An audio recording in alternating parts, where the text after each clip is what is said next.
All right, cool. Thanks, Al. So I want to try to make this. I mean, I'm certainly going to talk about what I did, but my sense is that we're all busy, and you would like something that you can take away that will be helpful for you. Not to mention all the good food, of course. But so I'm going to talk a little bit about the specifics of what I did, but it's going to be audience participatory in some way here in a minute, so that you can kind of think about similar things for your classes, hopefully. So kind of the starting point here, and the reason I titled it, looking for opportunities to better align assessment with course goals, is really my starting point was just kind of this reminder that we all got over the past few years with COVID, right? Of obviously we had to change lots of things on the fly in a crisis kind of mode. But one of the things that really struck me was that there were lots of things kind of bubbling in my mind that I had thought, oh, it would be nice if I could try doing this a little bit differently or whatever, but it was always working okay. And so there was never really the incentive to rearrange things. But then when everything was kind of thrown out and we had to reinvent things anyway, it was sort of an opportunity to take advantage of. So that's, again, kind of one of my themes here, is just the idea that it really was an advantage in some ways to have this situation that obviously was a disadvantage in a lot of ways. So my basic structure here is I want to give an example of what we did in physics that's in the introductory physics class, and that's what the handout is all about, so I'll refer to that a few times here. And then hopefully, kind of my real goal here is that this will spark thoughts about opportunities for doing the same kinds of things in your courses on either a small, really small scale or a much larger scale. And I want to really emphasize not necessarily the same types of assignments as mine, right? It's not necessarily, just to be able to think about how to align what you kind of deep down really want your class to be about with how you're actually assessing it and what kinds of assignments you're actually giving. All right, so if you asked me, of course, there's all the SLOs, but if you really ask me in the introductory physics, which is the algebra-based physics course, we typically have kind of around 90 students. So it's a big class, and it's mostly health professions students in one form or another, right? Who for the most part are taking physics because they have to take it for some requirement, for a professional school requirement, right? So that's kind of the general attitude is, it's not universal, but the general attitude of the course is they come in either kind of intimidated by physics, afraid of it, and not super happy that they have to take it, right? It's sort of the general vibe, right? And so I feel like really the most important thing out of everything else to accomplish in the course is for them to be able to see that physics actually is really relevant, not just as a hoop to jump through, but it actually is present everywhere in what they're doing.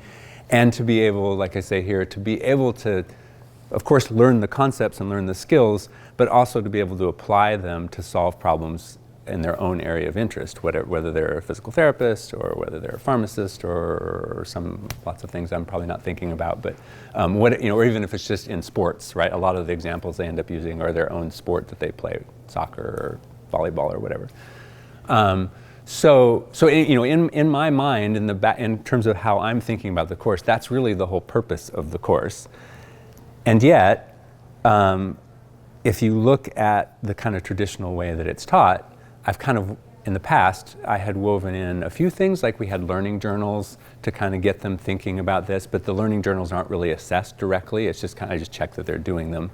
The actual assignments are homework problems, weekly homework sets that are all, not that they're, the problems are certainly taken from all the different kinds of areas that they might be interested in health professions or different sports and things. But they're certainly not problems that come from the students, right? They're problems that we physicists have generated that we decided they should know about, right? And then we do exams. So the typical has been in class, the stressful kind of exams, right? Where I make up the problems, they have to solve them under time constraints and that kind of thing. And then there's a final exam that's similar. So when I was looking at the situation, in terms of what I thought was most important about the course, and then looking at what we're actually assessing, and they don't actually line up very well, right? But again, I was only making kind of small adjustments with the learning journals and things like that because two things. One is the kind of common thinking about it, I think, is that, well, as long as they have the skills, they'll learn how to apply them, right, to whatever they're interested in. And again, also, it's just sort of standard, so it was hard to think of rearranging the whole course. So anyway, but then with COVID, the situation, kind of required some sort of adjustment to how the courses were going to work anyway. And so this gave me the idea that, well, why not do basically what you see in the handout here, which is that if I really think that the point of the course is for them to learn how to apply it to their own interests, let's make them apply it to their own interests, right? And one of the big things that I learned from the process of doing this is just how far it was from being automatic, right? Even if they knew how to do all the individual homework problems, the whole process of figuring out how to take a question or a problem that they have and turning it into a solvable problem that can use the techniques that we've been using on homework assignments is a really long, involved skill that now I would say has become the dominant, what we spend class time and office hours time actually doing is teaching that skill more than teaching the actual, kind of basic skills of how to solve a particular kind of problem. So that was, of course I knew that was at least somewhat true, but it was eye-opening to me just how dramatic that was, how much time was really needed for that. So that's been really fun, is to see that. So basically, let me just kind of go through, I figured this was better than having slides to have you actually have this that you can look at and take away with you. So what I settled on is it's a really simple, that's part of my theme too, is just how simple and direct the assignments can be in comparison to what you'd say your goals are, right? So my goal is for them to know how to apply it to their own interests. So the question for both the midterm exams and the final exam is basically some version of just that. It just says your assignment is to make up your own question related to the material we've covered this term. It has to start from something you notice or are curious about in the world and include some background on it and so on. And then they have to explain the question and then write their own solution to that question. And of course I scaffold this like we do some group work in class where they sort of learn how to do this. But still, they spend a lot of time during the lead up to the first exam. They spend a lot of time in office hours just, can you tell me again, how would I, they'll come up with an idea and they'll think, there's no way I can possibly make that into a physics problem. And then after a few rounds, then they have a really focused, physics problem out of it. And I'm just trying to think of some of the examples, everything from volleyball, like what angle to spike at, to how to kick a soccer ball so that it goes over the goalie and under the crossbar, to whether their dog could, running on the treadmill, could power their, heater or something in their house for a while. So they got pretty creative once we started rolling with it. And I think one of the keys to making this work was to have a really concrete example. So that's the front of the last page is the example that I give them, just to make it really, really clear this is the kind of thing I have in mind. So my example, which actually was one that came up in real life for me, which is that I was cooking frozen vegetables one time and was hungry, right? And I was frustrated by how long it was taking to boil. And somehow it didn't fully occur to me that, well, these are ice and latent heat, so there's a heat to melt ice that is huge compared to the heat required to raise the temperature of water. And so anyway, so there's sort of this eye-opening thing where, oh yeah, there's a reason why it's taking so long, and I could turn that into a calculation where I could actually figure out estimating how much power the stovetop, generates and stuff like that. I could actually figure out how much longer it should take, and it turns out, yes, it's about 4 times longer because there's frozen vegetables in there, and so it kind of matched with my intuition. So that gave them a really concrete template that they could use for whatever it is that they were doing, so they could always come back to this, and even though it felt all over the place, they could always kind of anchor in that. Anyway, and then the very back page is then an abbreviated version of my solution, just to show how they have to go through the calculation.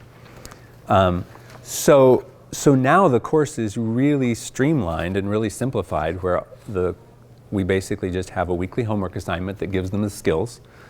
And then all of the kind of exam type things are week-long take-home exams. So there's 2 midterms usually and then a final. And they're week-long, they have a week to do it.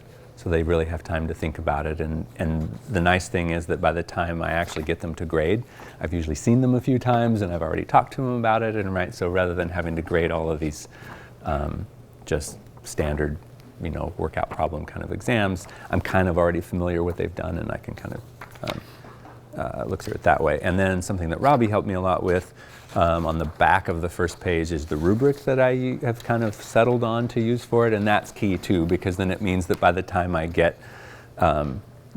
actually get the exams and have to assign points to them, and the students of course have seen this and they know what they were trying to accomplish along the way, and so then it's just a matter of checking off. I don't have to give a lot of feedback at this point on the exam because I've worked with them along the way.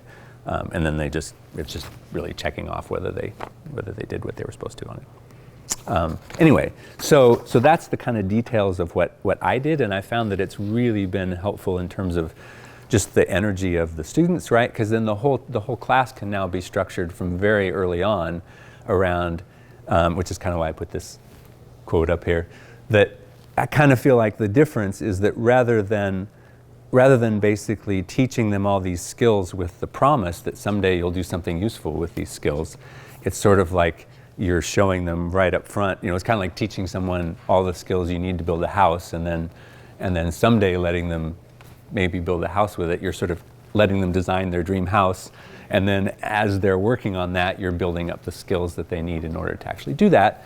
And at this point, they have a lot of motivation, right? You can sort of see them, oh, I didn't think that this was going to be useful to me at all, but now I didn't know that this is how some medical device that I hadn't thought about, this is how it works, and I can learn about that, and they can teach me things, so it keeps it really lively because they're learning the physics of things that I don't necessarily know about, and so I'm kind of learning and they're teaching me about that part of it.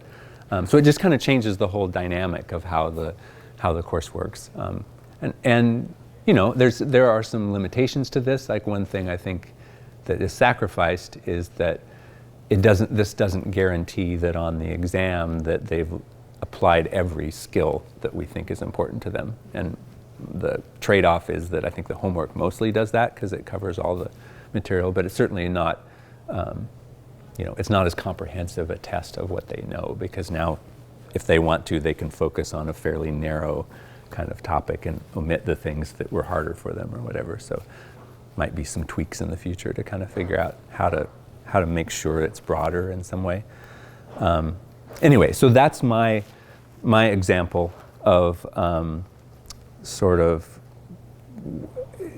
going back to this original question that I was really thinking of as the theme here, is the idea of taking the time to reflect and think about, are the assignments and assessments that you're giving in your class, are they a good match for just the kind of overarching simple, like what you would think of as this is why students should take my class kind of thing, right? And sometimes it's easy to get carried away with the details and forget that core and have our assignments sort of mismatched in that way. Which leads me to of course I'm happy to answer questions about any of the details of my stuff, but this leads me to the audience participation part, which is that I think it would be fun to just kind of think a little bit about pick a class that you either are teaching or will teach again soon or want to teach, or however you want to think about that. And then just 2 questions to ponder for a moment, and then I'm hoping we can just kind of discuss a little bit, is what's the real goal in your mind of the class? So what skill or set of skills do you most hope students will gain from your course? And can you think of ways that there's a misalignment, right? Is there like some way that you could modify an assessment or an assignment to more closely support whatever that goal is? So feel free to tell me otherwise if this is not a useful thing to do, but I was thinking if we could just take a few minutes to just kind of, maybe get some wine if you want to, or eat food, and just kind of brainstorm for 5 minutes or 10 minutes about how you would think about that, and then we could just sort of discuss to kind of get some different ideas kind of bouncing around, was sort of my thought. So, okay.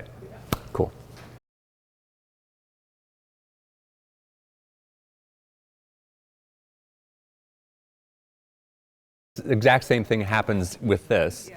And essentially the way we work through that is that just the first time we just have lots of sort of group office hours where people are just working on it, and just to give them more and more examples and more they flounder a little bit, and then they start seeing, oh, okay, I can do this. Yeah, so it's almost like they just need the confidence to that you're allowed to just do this, right? It's almost like they feel hesitant to, yeah. And then they had some great ideas. Like one was like, could I do a performance? And I was like, yes. And they're like, could I do a performance of like a doctor in this situation with this medical thing, and like these different theories? And it was like, Someone who played volleyball found out that their volleyball coach had a physics background, and so there was this whole discussion of, oh, could we get a motion sensor and actually measure the velocity of the ball and do all these things, so it just sort of all of a sudden it opens up these awareness that, oh, yeah, like you just said, all these things you could do. I mean, kind of my thinking behind this is that sometimes if we have something we want to do, we can do it more simply. Then we have all these complicated kinds of assignments and sort of analysis of how to teach certain things or whatever, and which is valuable in lots of ways. But part of what struck me here, which maybe applies to the creativity case, is that, if I wanted to teach them how to make up their own problem, just make up their own problem. It doesn't have to be much more complicated than that. So maybe even just having something where you could start out by having them define what creativity, it's like, we want to learn how to do creativity, come up with something to do that, and and just get them thinking about defining it first, and then what would. I think when they often think of creativity, they think of like doing an art class, right, or something like that, which is great. Yeah, of course, right, that's creative. Right. But economics can be creative, or biology can be creative, or whatever. Yeah, and that's interesting because I haven't, until this conversation, I haven't thought of it as creativity in this I would just wanted them to be able to apply physics to things they care about. But you're right, it is a form of creativity, and just like painting, you have the structure of whatever paints you have, or whatever canvas, those are limitations. Here, the boundaries on the creativity are, it has to apply physics principles. Like I even have some instructions about how it has to use an equation, and you have to explain what the equation means and what the relationship is that it has and whatever. So yeah, I like that idea of framing it in terms of what does it mean to be creative in this field. I guess I think of it like in biology for like curiosity. Like I want you to be curious instead of them just being like, you need to know all this stuff, and there's way too much. Like I want you to find something you're interested in. Right. And how do you make that happen? That's hard. I feel like it's hard to teach, but maybe it's not. If you just give them some space, get some permission, and see what other people are thinking. That's kind of what I'm finding, right? Just the sort of the way you said it. In fact, I think some of the ways I've reworded this are partly to make sure that they actually do that, because they're sort of reluctant to, so it's emphasizing here that please make sure your starting point is something you're actually interested in, or have noticed, or are curious about, or I give them some examples from what previous students have done or whatever, just so that they get a sense of the range of what's possible. And then one thing that we just sort of happened on that seems to work pretty well is I have a little bit of, so the physics classrooms are set up where they have tables so they can work in groups of 4, and we have whiteboards, and so we do that a lot anyway, just with practice problems, kind of like your economics. And so I've started building in work time in class for them to work on this, and then I just go around and help people, guide people, or whatever. But then the quieter students overhear what other people are doing, and then they it just sort of almost an osmosis kind of version of just like, oh, I didn't think about the fact that I could do that. Maybe I'll do something with that too, or whatever. So it just kind of gets the ideas kind of buzzing around in the air, and it's totally informal. Like it's not super intentional, but it seems to work. Often the questions about, am I allowed, like you said, am I allowed to do it this way, or the questions about trying to figure out what's the right way to do it, what they really are asking is, will I get an A if I do it this way, right, or whatever. Yeah. So which also is where the rubric, how you design the rubric, sort of makes a difference. If you sort of reassure them, this is literally all I'm going to use to grade it. So if you're doing, yeah. That's a really good question. No, I do say that up front, right? That you can bring me things that I won't know the details of, and you'll have to teach me about the details, but then I can teach you about the physics principles that have to underlie it. But yes, so I mean, I think it's easiest and most useful. Yes, and then that comes back to what you were saying, Al, about the identity, right? Is because then it gets them into this frame of mind that if they're used to thinking that whatever topic it is, obviously I'm going to pick physics because that's what I'm doing, but the physicists are, know all these things, and the poor students, don't know these things or whatever. It sort of helps frame it. The fact that you as a student are having the experience of not knowing doesn't make you not a physicist or something like that, right? Exactly, right? That you're allowed to have a question and then well, let's look it up together, kind of thing, or let's see how would what we already know apply to this. We also have kind of a flow chart of how to solve problems, right? There's this whole procedure of, well, you identify what your question is, what is it that you're curious about, and what are you asking about? What are the things that you know that might be relevant to try to, that's part of the problem solving procedure, right? And then what are write down the things that you're trying to find out that you don't know yet, and then you can start looking for pathways to get you from what you don't know to what you do know. And if you have that, I don't know if recipe is the right word for it, but if you have that template to work with, then at least for me, it makes me more comfortable. Even if it's something I completely don't know anything about, at least I can sort of say something. It sounds, I can say something about what to do that sounds sort of confident about where do we go. I'm not just saying I don't know. What shall we do? I'm saying I don't know. So here's the procedure we're going to apply that we've applied consistently to even the homework problems are sort of that same recipe.